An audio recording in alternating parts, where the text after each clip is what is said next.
Well, good evening. It's a pleasure to be here tonight in Salt Lake City talking to you about a topic that I'm very passionate about and that I feel that is really critical for every community, regardless of scale, to be talking about in terms of planning and thinking about how to provide diverse housing choices and provide housing choices that across a broad range of affordability. And I think that one of the primary reasons that this topic of missing middle housing has caught on so quickly and so broadly is that we really need to reframe the conversation we're having about housing in our communities and the way that we have that conversation and the way we frame that conversation.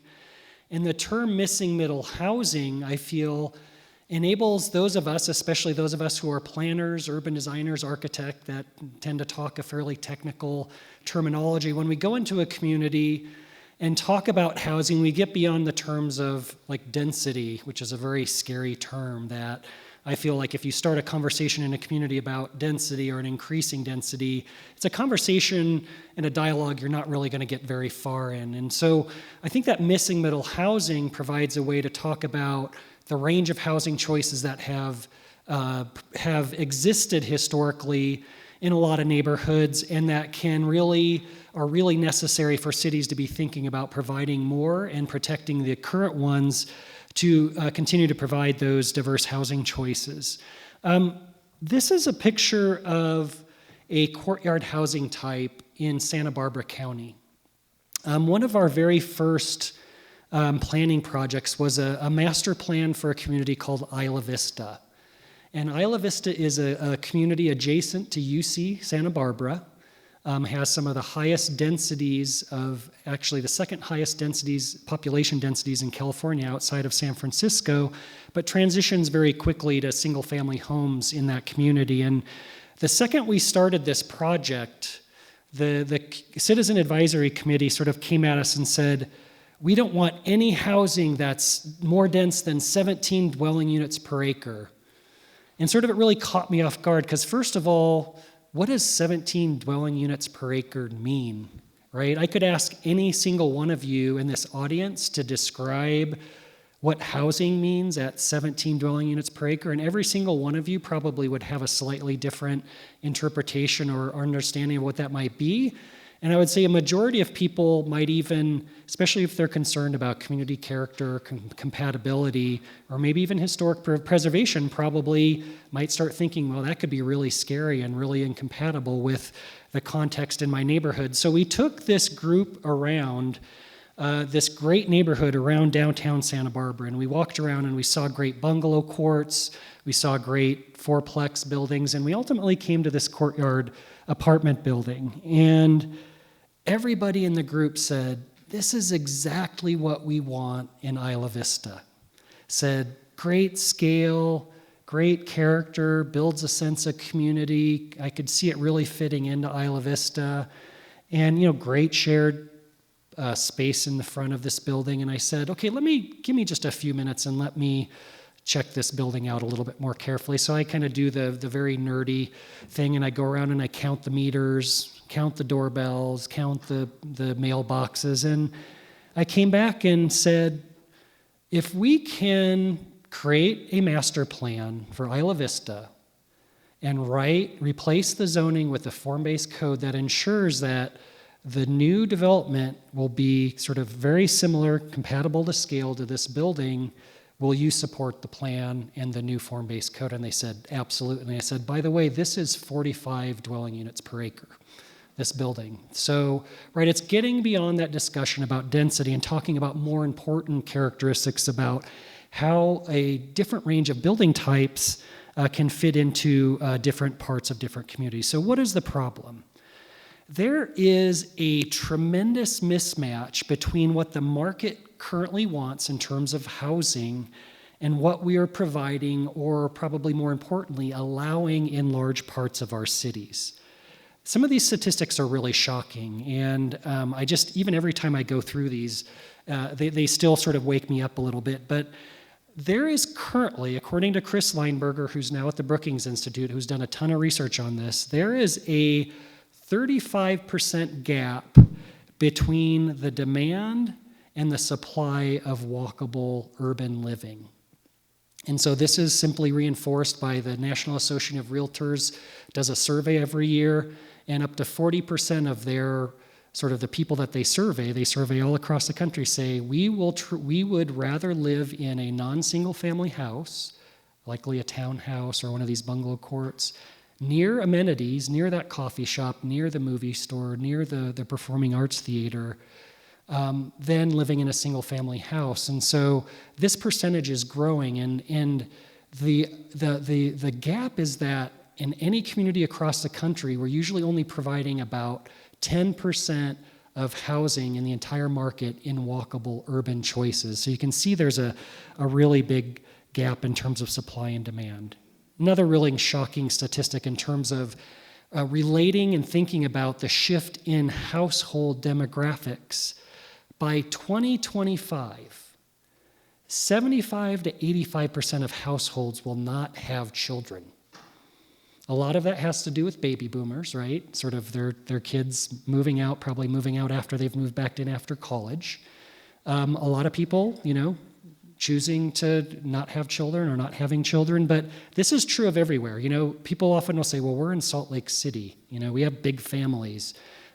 This research, a lot of it's done by Chris Nelson, also known as Arthur Nelson, who is previously at the University of Utah and is now at the University of Arizona.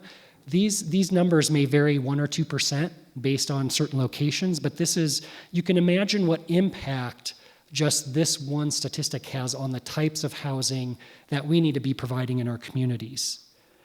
Another statistic, there is currently a 3 million unit shortage in small lot and attached housing across the country. So you can imagine that if you're a smart city and you're thinking about your economic development strategy in terms of how to retain talent, how to attract talent, and how to attract and retain smart businesses and good businesses, like you might think about how do we start filling this gap of this demand for this type of housing in our communities. The second reason sort of that this has become such an issue is there's currently a tremendous mismatch between what our current conventional zoning allows and how ineffectively it can actually regulate for this range of missing middle housing types. And so just as a really quick example, when we go into a city and actually think about rewriting their zoning, the rules by which development happens for the neighborhood, along a corridor, transitioning from a corridor into a neighborhood, or maybe transitioning from along a transit corridor into a neighborhood, we sort of often do these, what we call the micro-scale analysis, where we actually assess the existing patterns. And this is just one example in the community of Vallejo, California, where we're doing this process that shows sort of an existing zoning district that allows 1 to 9 units per acre, and this is a downtown adjacent neighborhood. Only 2 of the 9 lots and buildings on that block actually had densities below that 9 units per acre. So 7 of the other ones were a range of these missing middle types, the duplex, the fourplex. But sort of if you were to drive down that street, it was all at a single family scale. None of the buildings sort of jumped out at being out of scale or out of context. And one of them is even up to, it's almost 70 dwelling units per acre, but it's only 2 stories. It just happens to have more studio units in that particular building. It's still compatible in scale. And so this is just an example of how a conventional density-based or a use-based approach to zoning cannot recognize the complex sort of mix of these housing types that exists in neighborhoods like your Avenues neighborhoods or just south of downtown near the 9th and 9th sort of neighborhood center area. So there's a real big disconnect between sort of what exists and what current zoning codes encourage. And I think the other thing is that at some point along sort of in the previous sort of past, probably starting about 30 years ago, there was just this notion that nobody would ever possibly want to live in a single family or one of these neighborhoods adjacent to downtown. So a lot of times they were upzoned, right, to multifamily or to medium density, whatever the local terminology was. And you got some pretty unfortunate infill, right? Basically turn their sides to the street. There's no door. There's a lot of times no windows on the street. Parking starts to take over large portions of the lot. Just not in character with that existing community. And so this really put a bad taste in the mouth of a lot of communities for a very good reason about infill and that term multifamily, right? I mean, I don't know how many people would think of a positive thing if you use the term multifamily. So it's one of the other terms I think that we need to get beyond talking about in our planning conversation. So what is missing middle? So on the very left-hand side, your left-hand side of this diagram, are single-family homes. We're not talking about single-family. On the very far right-hand side, you have the 4, 5, 6+ story condo buildings or apartment buildings. And we've kind of figured out how to regulate and develop kind of that spectrum of housing types in our communities. More recently, the multi-floor condos. It's the stuff in the middle. It's the duplexes. It's the fourplexes. It's the cottage courts, what we call mansion apartments that they've really been missing from, very, very few of these have been built in the past 70 or 80 years.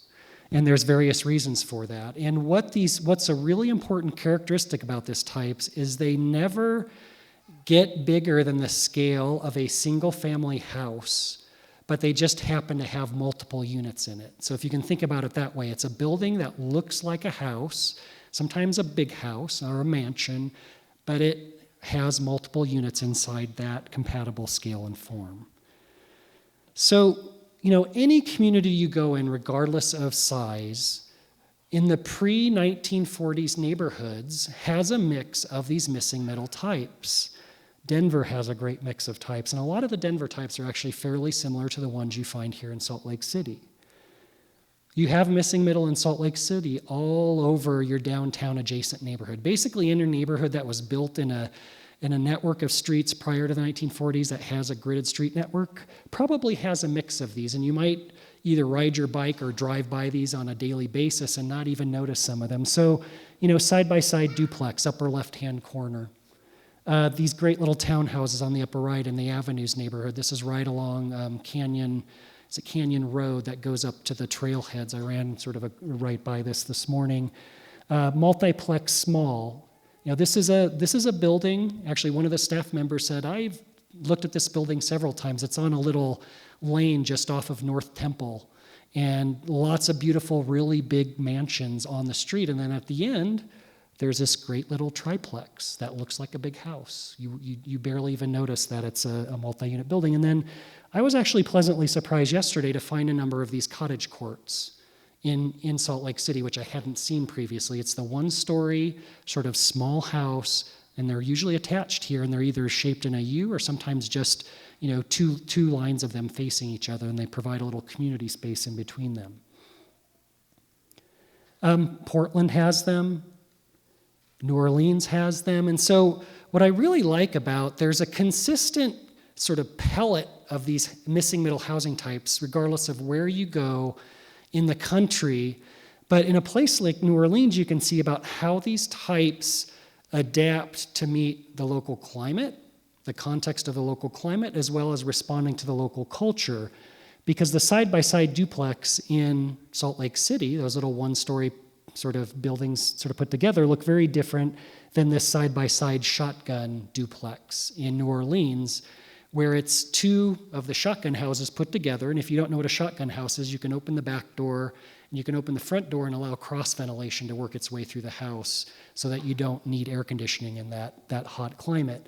Other cool things about that type and how it relates to that context: deep overhangs to prevent the rain from getting in open windows or open doors, and deep overhangs to passively cool the house from the hot summer sun.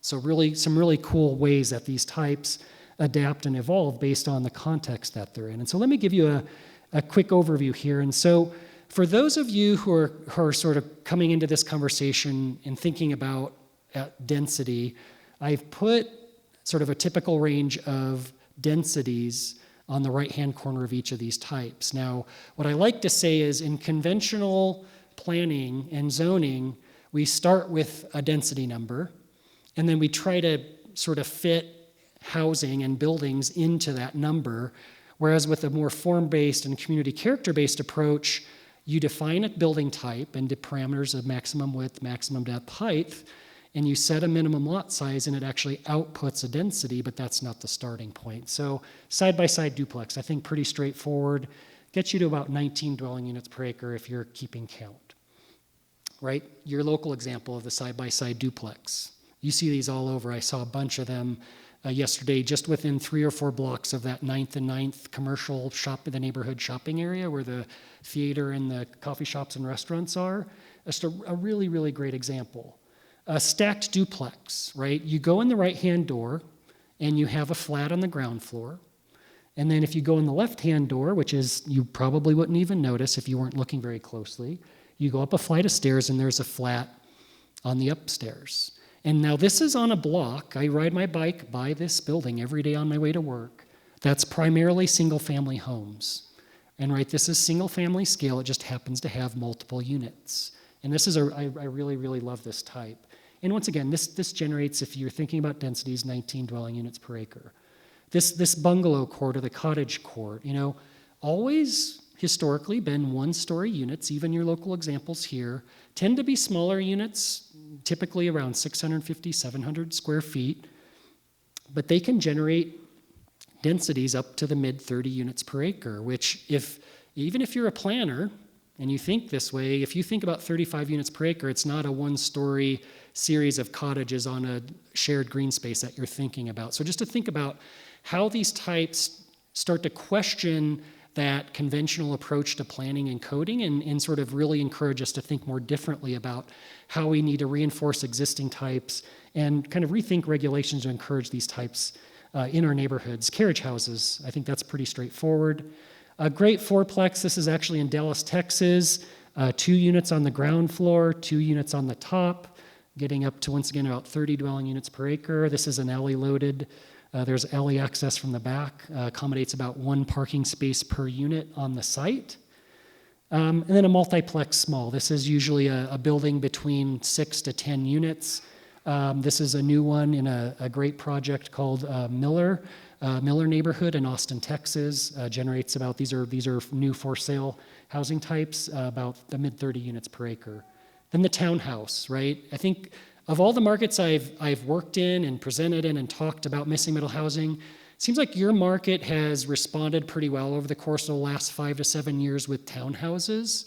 And I think even to the point where the townhouse market is somewhat saturated, and so now we're even working with some of your local builders to think about what's next in terms of what's the next missing middle type that you might present. And I often kind of put the townhouse with a little caveat that when we say townhouse, it's like with certain defined characteristics about how it relates to the neighborhood and the scale of it. And I would say that in some areas, this type of townhouse where they stack a bunch of townhouses deep into a lot is fine, maybe in a more urban area or an area that's defined for evolution or transformation. But in areas where you're really about kind of that really sensitive fine grain integration into a neighborhood, this tends to be a bit too much. And so I often have to give a little caveat about not all townhouses fit into this because, this has a kind of the garage on the front side. It does have the little door, but the biggest thing is that the depth of the building goes most of the way to the back of the lot.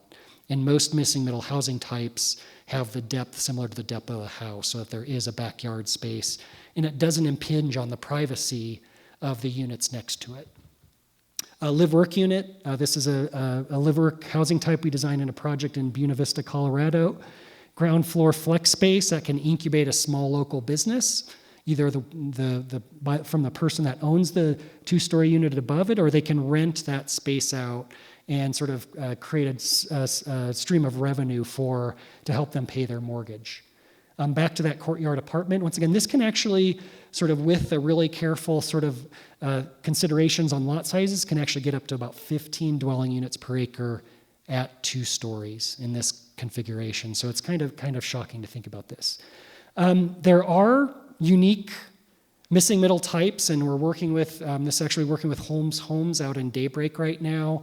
We designed what we're calling the Muse housing. It's just an adaptation to a townhouse, but instead of having a townhouse that has a narrow front and sort of is very deep, we actually flip the townhouse on its side so that you have a 26-foot depth of a unit that gets great natural light on the long side of the unit instead of the shallow side. So the quality of the living space and the natural lighting and the cross ventilation is actually much better. And these particular units are oriented onto a pedestrian-only a network that works its way through the block and connects to a school that will be built nearby.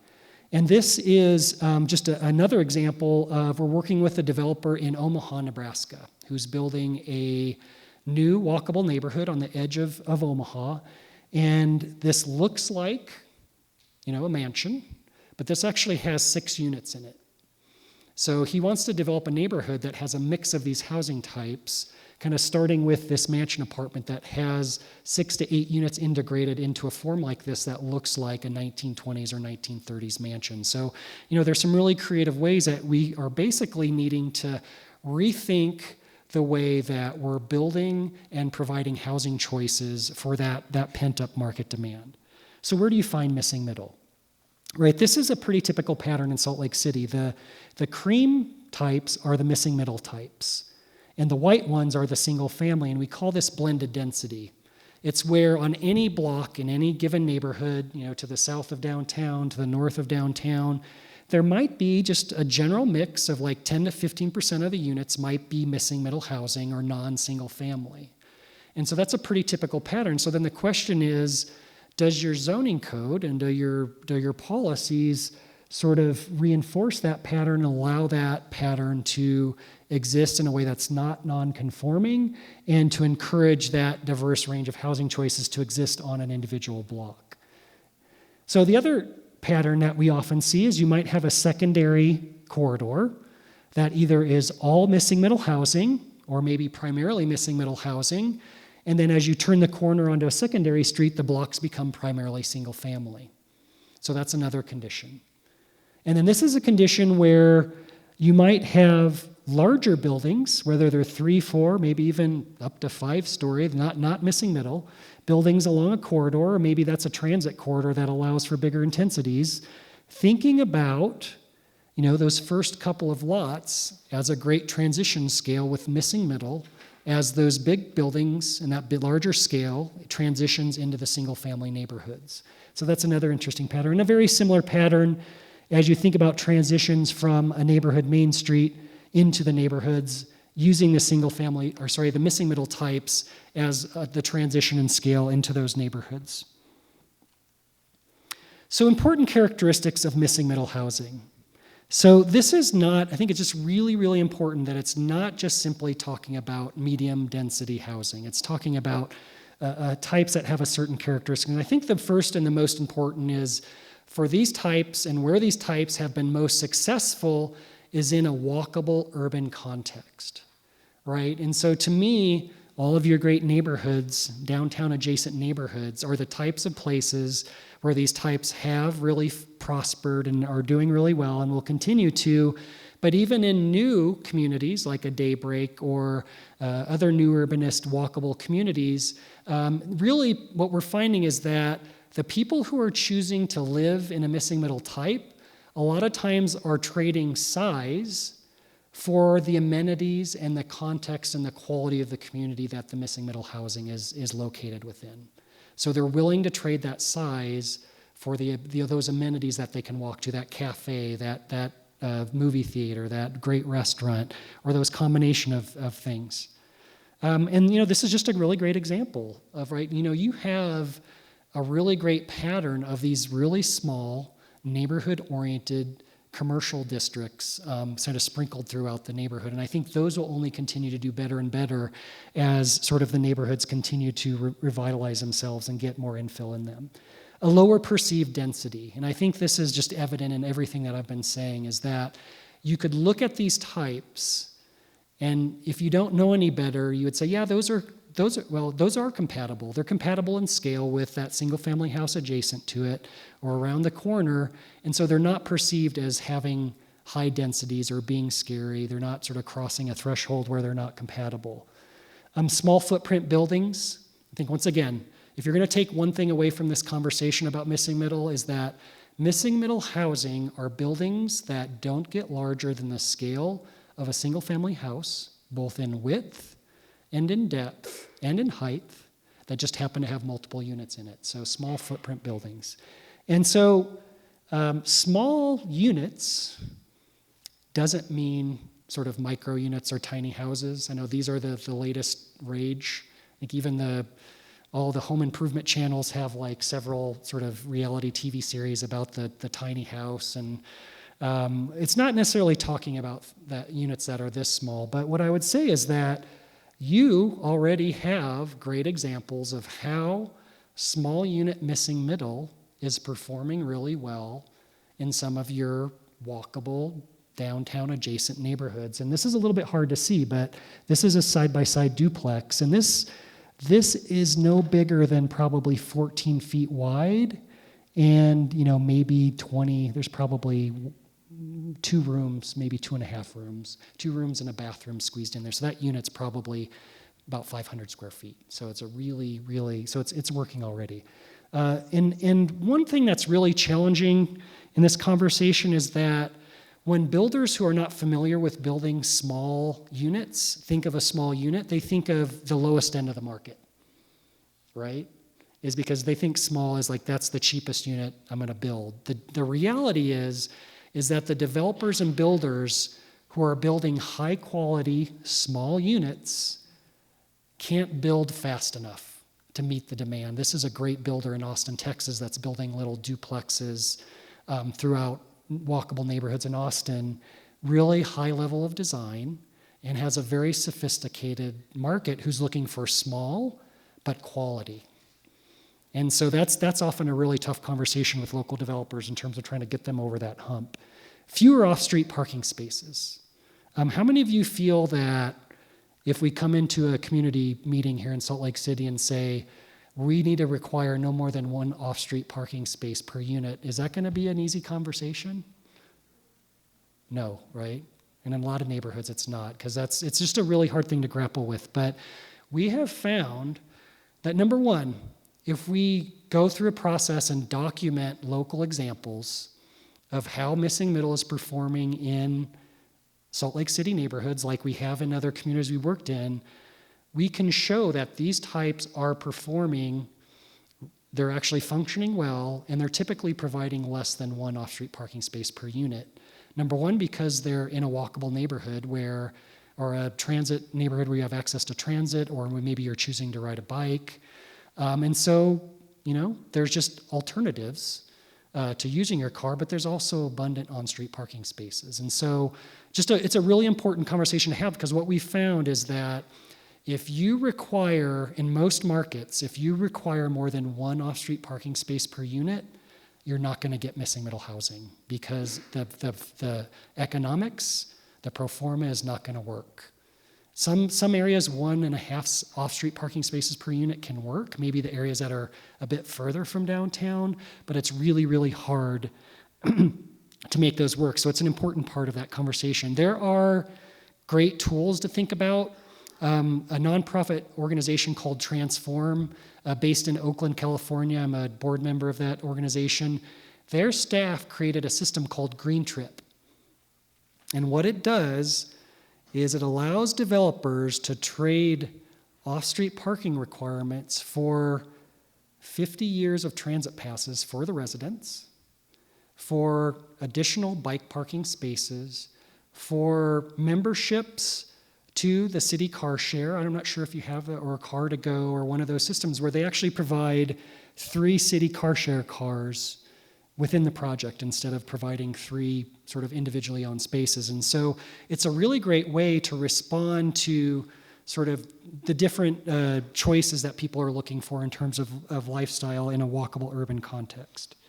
Simple construction, right? These are not big buildings that are hard to finance, that you have to build large parking, concrete parking structures for. They're really easy to build. So if you open up the sort of opportunities for these, you'll have great local builders sort of jumping in to do them. And I think that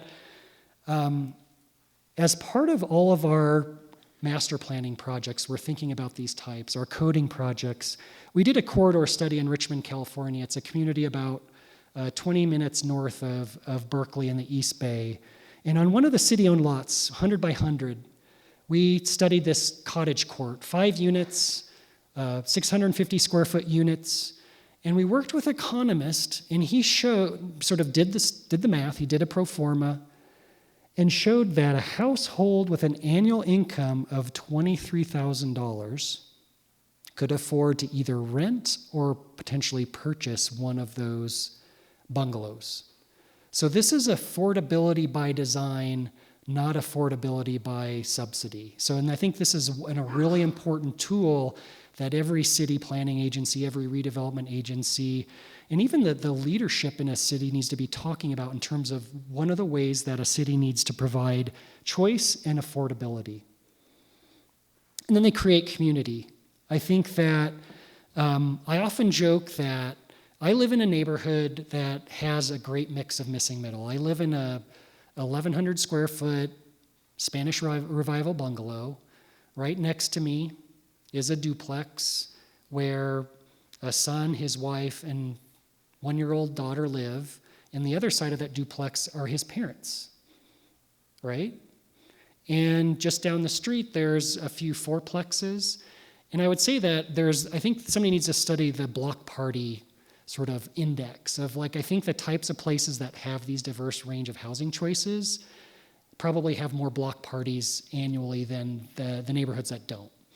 And so there's community sort of in the broader neighborhood, but in projects like these pocket neighborhoods that Linda Pruitt and the Cottage Company build in the Seattle region, there's community built in. They have a shared community room with a kitchen, a dining area where you can have, they can share dinner once a week or every night, depending on how they want to do that. So there's community inherent in it as well. So the last thing that I want to talk about is I wanted to talk a little bit about the zoning. I don't want to get too technical about this, but sort of the impact zoning has on providing these housing choices and what we can do to remove barriers. And so I can, in about 15 minutes, usually identify 10 to 15 obstacles in any city zoning code for missing middle housing. And I can usually say within 15 to 20 minutes that your zoning code actually does not allow missing middle housing in any zoning district, unless they've recently updated or maybe done a form-based code. We're updating Austin, Texas's citywide land development code. And our diagnosis, one of the things we said is you don't have a single zoning district in the entire city allows or encourages missing middle housing types, even though they have this really broad mix of types throughout a lot of their downtown adjacent neighborhoods. And so we can usually go in and identify that the zoning usually jumps directly from single family zones, and sometimes they might allow townhouses or duplexes in that, but then they usually jump to a zone that allows 45 or 55 feet tall, unlimited width and unlimited depth. So you're creating land values in those areas where you can't justify coming in and building a 2 or 2.5 story building because of the land value created by the zoning. And so cities need to think carefully and assess their zoning to find areas and locations where they can regulate. So it's really about sharpening the pencil. And this can be really targeted. It can be about adding sort of new zoning districts and maybe more specifically form-based zoning districts. So we've done this all over the country with form-based codes. We've done Beaufort County, South Carolina. We've done Cincinnati, Ohio. We're currently doing it in Kauai County, the island of Kauai.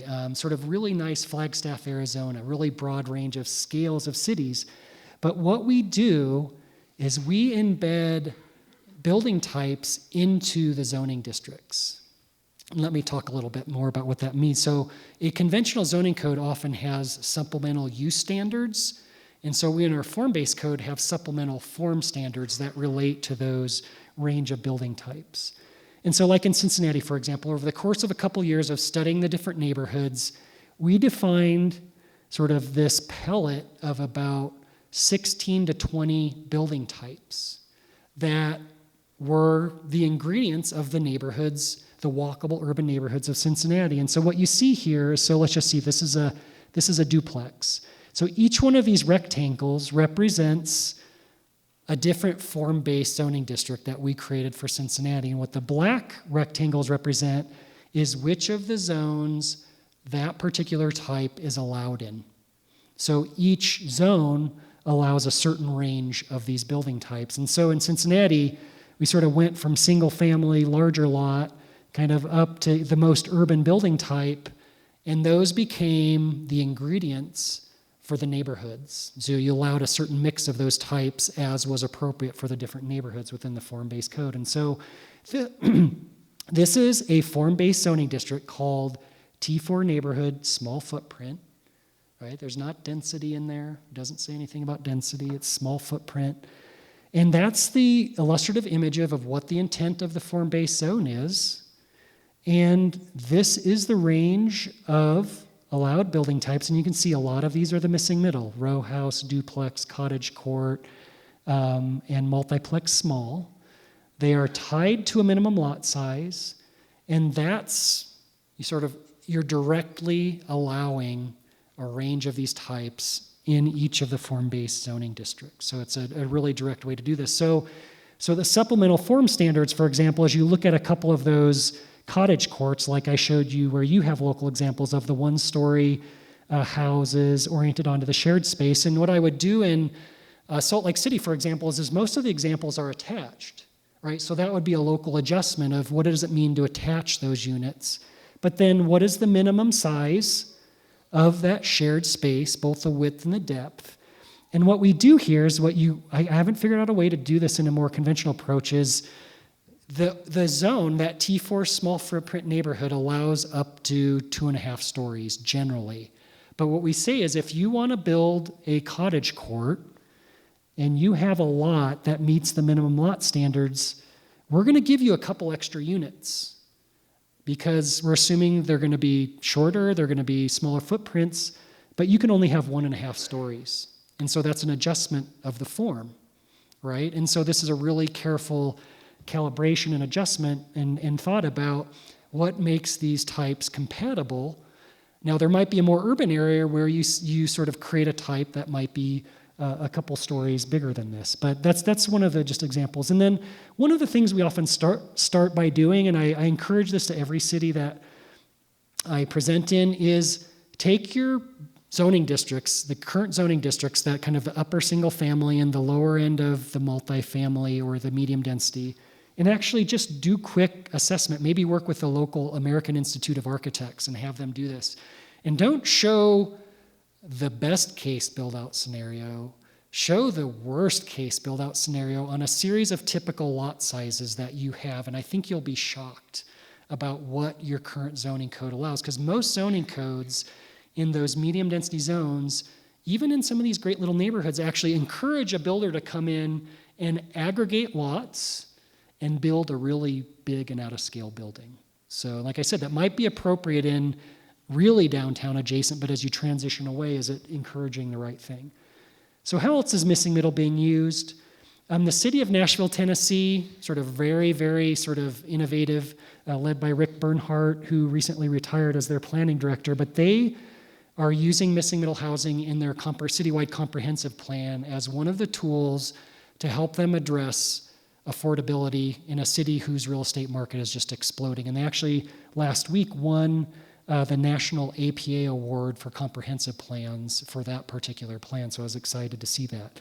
The state of Michigan, right? The state of Michigan has a statewide economic development placemaking strategy that basically the smallest of communities, the most rural of communities up to Detroit, is like, how can you use that creation and reinforcement of sense of place to help the cities and towns prosper economically?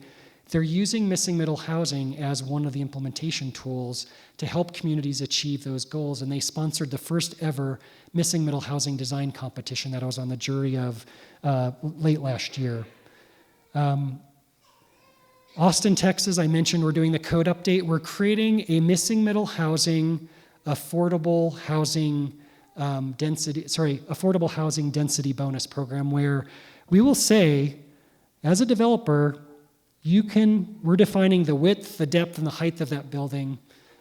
You're allowed by right to do 4 units. If you want to put more units in there, they have to achieve a certain threshold of affordability, and you can pour as many as you want into that same building envelope. So once again, thinking outside the box about planning and regulatory tools. And so within this footprint, what we discovered last year in Dallas on the walking tour of the missing middle is the building adjacent to this. This is a fourplex, 2 units down, 2 units up. The building adjacent to it was the exact same size, had the same width, it had about a 50-foot, the same depth, had the same height, but it had 8 studio units in it, as opposed to this, who had 4 one-bedroom units in it.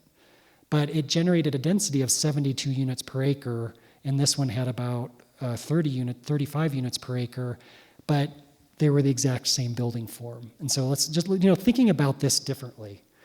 Other tools to promote missing middle. So I think one of the things we found, and you don't have this problem, is a lot of places have impact fees and even just utility hookup fees that prevent missing middle work from working out economically, but it's not a really big problem here from what I understand. And so just want to close by mentioning middle of last year, we launched a missing middle housing website, an free online resource. We were getting so many inquiries about this concept that we just finally decided to launch this free resource. If you go to the resource page, you can download a lot of these slides. You can download PDF of the article that's up front. You can see examples from across the country of these missing middle housing types. I just encourage you, just missingmiddlehousing.com. We're going to open this up to actually get local communities to participate in this in terms of documenting local examples on Google Maps, as well as sort of building a photo database nationally of showing these examples. Just a really great online resource. And we're documenting and showing ways and providing a template for you to go out and document these types in your local communities so you can start that conversation about a neighborhood plan or a corridor plan and how these types will be reinforced in that plan. So a couple of concluding thoughts, right? We need to stop using certain terms in terms of reframing the conversation. Let's try to have a conversation about housing and housing choice and not use the term density. It's actually really hard to do. Not use the term multifamily. And right, there may be some other terms, but just let's get beyond those terms because they come with some baggage. Let's just talk about high quality housing choices, and I think that's why, once again, why missing middle is caught on. I just encourage you to, I know you've been doing a lot of this, but just continue to sharpen that pencil in terms of your zoning. Think about ways, in particular, that the missing middle housing can be embedded directly into your zoning, and maybe with a form-based approach. I often encourage communities to just start with a series of poster boards. We do this in every planning or coding project we do. This is Cincinnati. We had 6 poster boards of the range of housing types. And if you want to, this is a great way to start that conversation in your community because it's not scary. People can go up and point to the type and say, yeah, that type's on my block. My sister lives in a type just like that one down the street. My grandmother lived in that type. So it's just a great way to start a dialogue about housing choice and housing diversity in the communities. And I think I always like to end with this quote. It's a really great quote from a publication by the Urban Land Institute, which is basically the national organization for developers. And the publication is called What's Next if you want to download it. But this great quote, it's time to rethink and evolve, reinvent and renew. And I think that's really the main point of my conversation is there's this tremendous demand for missing middle housing types in communities across the country. And we just need to step back and think about the way we discuss this, the way we regulate this, and the way we're implementing this in our communities, so that our communities can really prosper from a sort of just a general vitality and vibrancy standpoint, but also from an economic development standpoint. Thank you.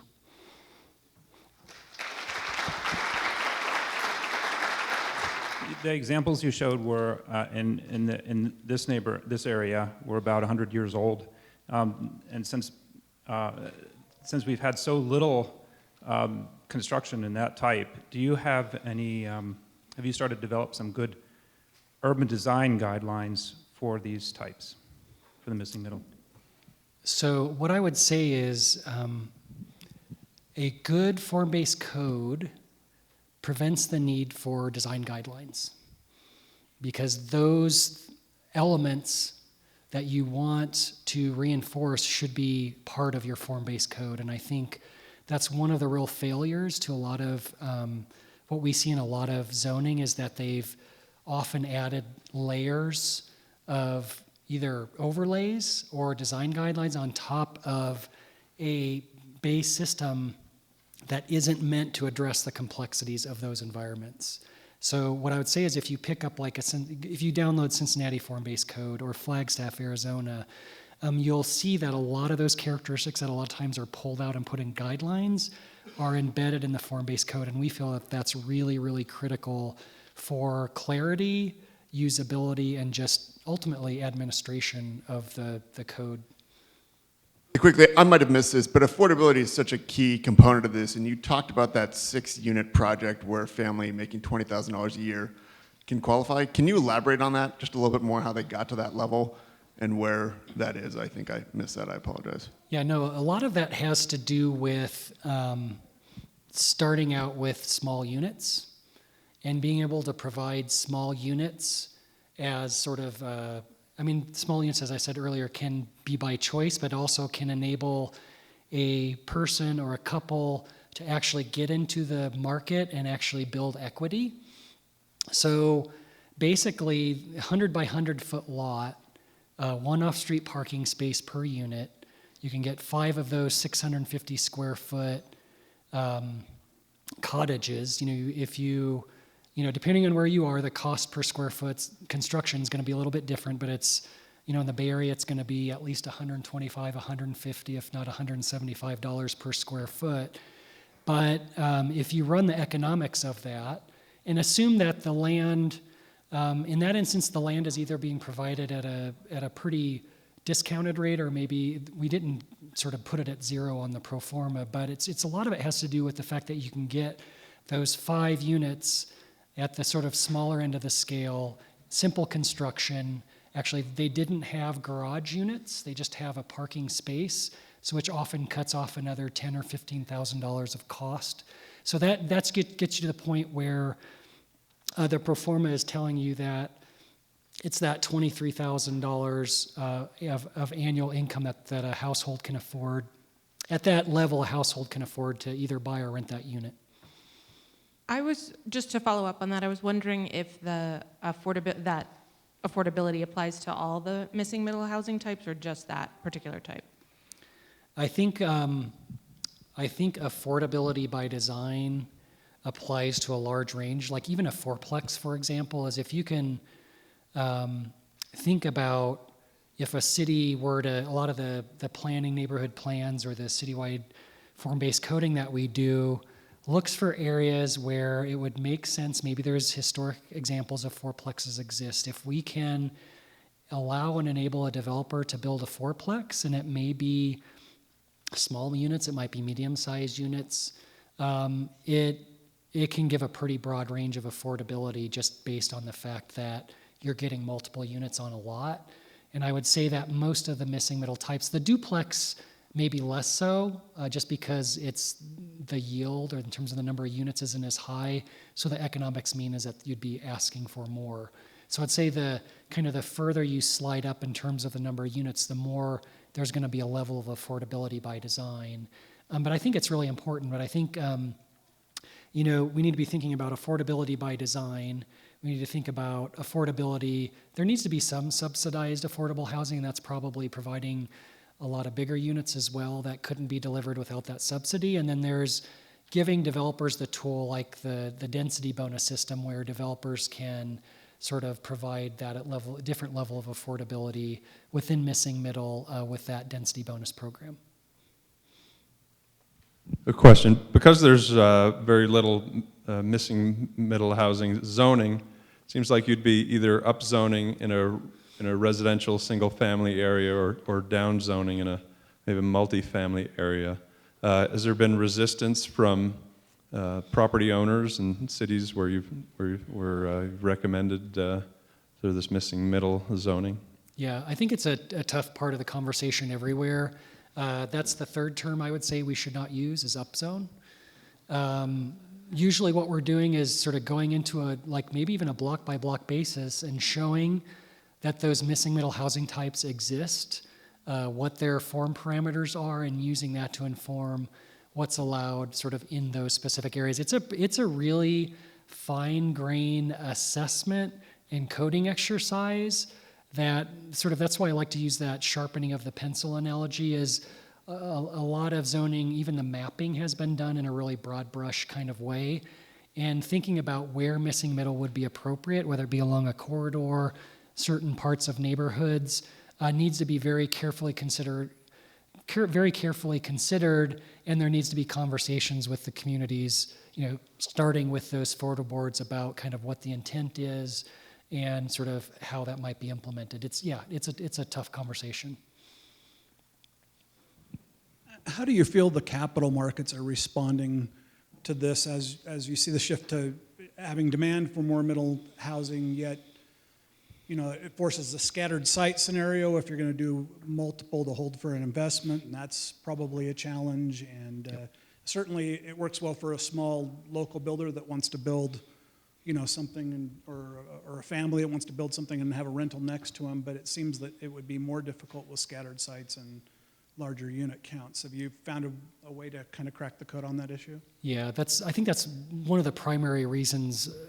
Another reason that it hasn't been built, and much of it hasn't been built recently, is that we've kind of created these juggernauts of the single-family home industry and the multifamily industry. And even ULI, as they classify those, it's really unclear, like, who would build this stuff? Like, are you a multifamily builder, or are you a single-family builder? What we're finding is that out of necessity, some of the single-family builders, the more innovative ones, are saying, look, this market for single-family homes is softening. The market for missing middle housing is growing. Like, let's get creative about what range of missing middle housing we are comfortable with building. And so there's a little bit of that. One of our clients made his money, his development company bought historic missing middle housing types in Omaha, Nebraska, in sort of downtown adjacent neighborhoods. He renovated them, and he's renting them for per square foot prices above and beyond any other sort of rental housing in the market. He since has developed a couple of garden apartments and said it bored him to death. He won't do it again. And so now he's trying to figure out what he's going to do next. And he's the one that's trying to do a new walkable neighborhood with a range of missing middle types. And I'm going to have him, I need to have him do a small publication or even a blog post on this, is he has the data to show.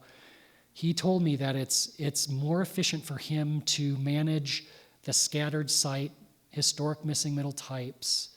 They're within, a certain half-mile radius than it is for him to manage that 200-unit garden apartment complex. And I think somebody needs to tell that story, because there is that myth out there that we can't build that 15, 20, even 50-unit project because it's inefficient.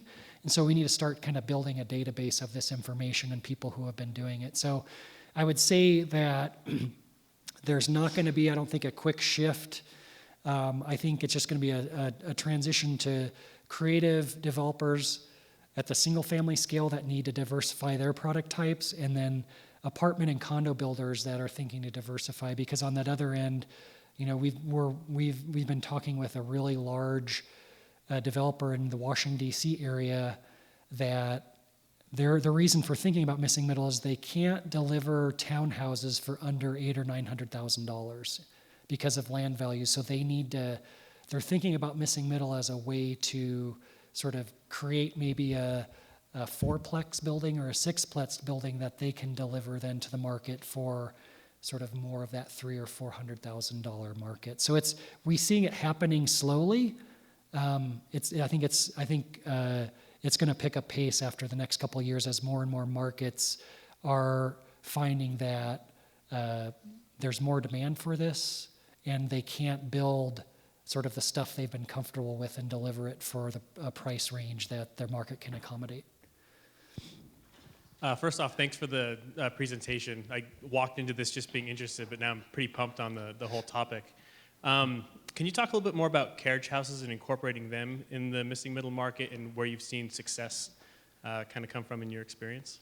Yeah, I think they're just a really important piece that's usually kind of the easiest for a city to tackle in terms of allowing it. Austin, Texas just recently adopted, I think they were only getting like 40 per year citywide. And they think it can really help with sort of affordability and providing sort of more affordable units. I don't think Portland is probably the most progressive. A colleague of mine, Eli Spevak, created a website called ancillarydwellingunit.org. If you just Google that, it's got a ton of really great information that will sort of give you case studies and sort of example regulations. But I think it is an important part. I think the reality is a lot of cities adopted ordinances, but the ordinances, sort of the rules, have parking requirements that prohibit them from being built. Because even a lot of times if you require one off-street parking space, these small lots that exist in a lot of these historic neighborhoods, you're not going to be able to accommodate that on the site. So a lot of times it's kind of this false, like we've adopted an ancillary or a carriage house unit ordinance, but you actually can't do it based on sort of the regulations. So you need to look really closely at what cities have done to make this work. My hometown, Berkeley, is looking very aggressively about sort of refining their carriage house ordinance to make sure that those obstacles are removed. You mentioned that there was a 20 to 35% gap between the demand and the supply, and that's nationally, is that correct? Yes. Is Salt Lake City about on par with that, or do you have any kind of data for Salt Lake City? It's about 2%, maybe lower. Okay. But Chris Nelson, if you Google Chris or Arthur Nelson and do household demographics or market demand, he's kind of the national guru. And I did a similar presentation about a year and a half ago here with him, and he talked about the fact that Salt Lake City might be like 2%, sort of lower in terms of the demand, but it's not really noticed like a huge difference. And one of the things that's really staggering is he did this in the presentation last week with me at the American Planning Association. So if you think about 40% of the market wants walkable urban living, and that's growing, right? It doesn't seem like a lot, but if you compare that to what we've been providing, he has shown that 90% of housing that we build between now and 2040 needs to be missing middle or what we call upper missing middle, that next scale up of 3 and 4 story, to meet the demand for this type of housing. 90%. So if that's not, and we're not gonna, right, we're not gonna suddenly shift and meet that, but it's really staggering to think about that. Do you know if there's any kind of resource of a list of cities that have good form-based codes that enable this kind of development, or anything along those lines of a online community or network of groups that do this that we could look at? Yeah, so the Form-Based Code Institute, if you just go to Google Form-Based Code Institute, has an online catalog of form-based codes that you can download. That's actually one of the reasons I'm here. We're giving a 201 form-based code class down in Provo.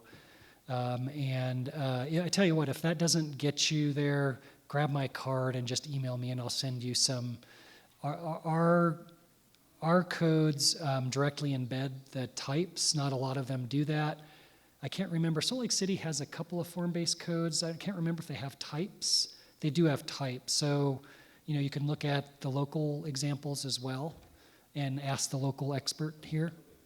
Perspective of a developer, Yes. if you were looking to see which locales are amenable to this already or are Yep. looking at it, is there any resource about who has already implemented? On the Form-Based Code Institute, does it talk about who already is doing this so that we can Yeah, look they're at those adopted locations? codes. The Okay. codes that they give examples of are adopted ones, so they're not just sort of Terrific. Thank you. examples. Yeah, so that's really important. A couple, I guess, two questions that are related to each other that speak to, I guess, one, the aspect of, I think it's important to try and clarify that when we're talking about missing middle housing, it's not that we want to offer the housing and do what we've been doing for decades, and that's concentrating, fourplexes into a given area. So if you could touch on that. But secondly, what's of tremendous interest to me, and you touched on it in your presentation, are the social benefits of the community when the housing is more mixed as opposed to a concentration of a single housing type. Yeah. So, sorry, remind me of your first question again. It's been a long day. It's been it has been. Oh, sorry, the mixing of types. Yes. Mixing versus concentration. Yeah. So it's a really important one in those diagrams that I showed, and those are downloadable on the Missing Middle website too. Is that you're absolutely right. I think one of the reasons that where these have prospered in neighborhoods are like your neighborhoods where there are maybe 10 or 15% of a neighborhood, and there's like a nice mix of duplexes and fourplexes and maybe sixplexes and some single family. And the point, there are a few places in the country, and like a Cincinnati had the pattern where row houses and attached duplexes or fourplexes was the norm. So you could have a neighborhood that was mostly missing middle, but the majority of the time you need to study the pattern and understand how you write a series of regulations that can reinforce that pattern. And it usually is about that blended density concept of a mix of types, because you don't want to create this pocket of one thing, because that's not how these have existed historically and functioned. And I think that ultimately ties back into your second point is a lot of the great aspects of the neighborhoods that these exist in is they're socially diverse, they're economically diverse. You have big families, you have small families, you have blue collar workers, white collar workers, retirees. You often I like this concept of, the adopt a grandparent, is my parents live across the country, and so do my wife's parents. And so we lack that local sort of social support. So, 2 houses down, well, we know all of our neighbors, but there's like 3 or 4 people on our block that are that adopted grandparent.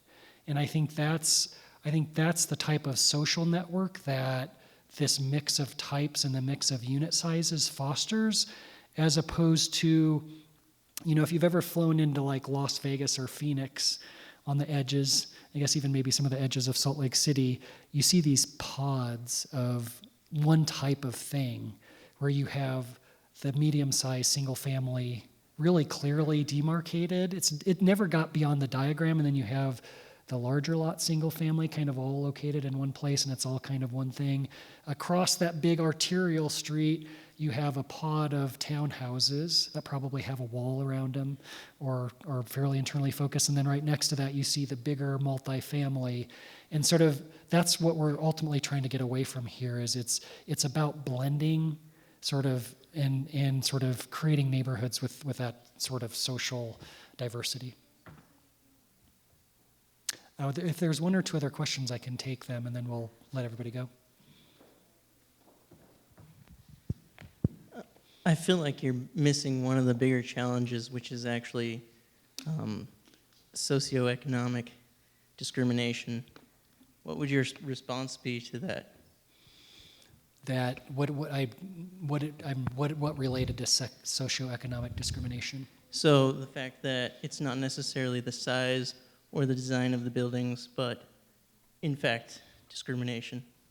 In terms of the current system? Right. Yeah, I mean, I think a good part of the reason that modern day zoning was put in place was to separate different types of people, whether it be economic or My point socially. is that I think that still exists. So how do you offer any suggestions for overcoming that? What I would say is I think it's a challenge in a lot of communities we work in, and I think a planning and a coding process needs to have, as part of that and part of the public engagement, you need to have that conversation. But I would say that planning and zoning are not going to solve that problem, but they should be part of that toolbox that cities and the tools city use to have that conversation, because it's evident in a lot of places, and I think becoming less and less so, but still more so than a lot of us would like. So. Yeah, so my question is, it's back to the capital market thing, you have big developers and your single-family developers coming into this missing middle thing, but there's risk there because they haven't done it before. Can you give some examples of financial incentives cities have provided to help alleviate that risk? What I would say is where cities have simply removed the zoning obstacles, local builders have responded without incentives. The builder in Omaha, he renovated all of these, thousands of units in a neighborhood where after he did all of them without any help from the city, and took the risk. And what he realized after about the 10th year is he could have got a lot of incentives from the city, but he made it work. So what I would say is what we found is as soon as a city removes the obstacles, the builders have usually responded just as long as there's a clear path to entitlement. They've responded without incentives. In markets where maybe the values aren't quite as high, the city may have to provide some incentives, whether it's tax increment financing, maybe it's that density bonus. The majority of places we've worked, it hasn't been necessary, I guess is what I would say, is as soon as you remove the obstacles, allow it in the right places, the market and the builders have responded. I have a couple comments. I think the renditions that you show with actual drawings are wonderful, but around Salt Lake, that's not what usually happened with form-based codes. The buildings got taller and taller and taller. They negatively impacted single-family homes more and more and more. I think it's important when you do, I think some of these multiple family dwellings are fine, as long as they use a floor area ratio calculation and not just footprint. That has to be changed in all our ordinances. Because when you start adding multiple floors and you just make a big box, that has a huge negative impact on everyone else around them. Because footprints in Salt Lake City now are allowed to go right to the setback. So in these neighborhoods with small lots of, excuse me for saying 1/8 of an acre, if you know what the size of that is, maybe 50 by 100, it has dramatically altered the neighborliness of a neighborhood. The other third point is the orientation of multifamily dwellings in an established single-family neighborhood is very, very important. You will get community with multifamily dwellings within single families if it's oriented in the same direction as all the homes. But what's happened in infill in this city is that builders and developers come in and make apartment buildings, and they put them with no windows and just a solid wall on the front, and they build to the back of the lot, just as you showed. That has a negative impact on the neighborhood. The last thing, the orientation is very, very important, and I liked some of the drawings you had where you had the, what was it called? The courtyard. That was fine. But what we see a lot of infill on these empty lots in Salt Lake, large properties that used to be farms or whatever, is they build their own little community like that cottage bungalow thing that you had. That's a community within itself, but it does not interact at all with anything on either side. Thank you. Yeah, I think what I would say is that there has to be very, very careful consideration about where you want to allow these types. And what I often talk about is, it's part of it, that's sharpening the pencil, right? You need to understand what the impact or benefit might be for where you want to allow this. I think that we often talk about a degree of change.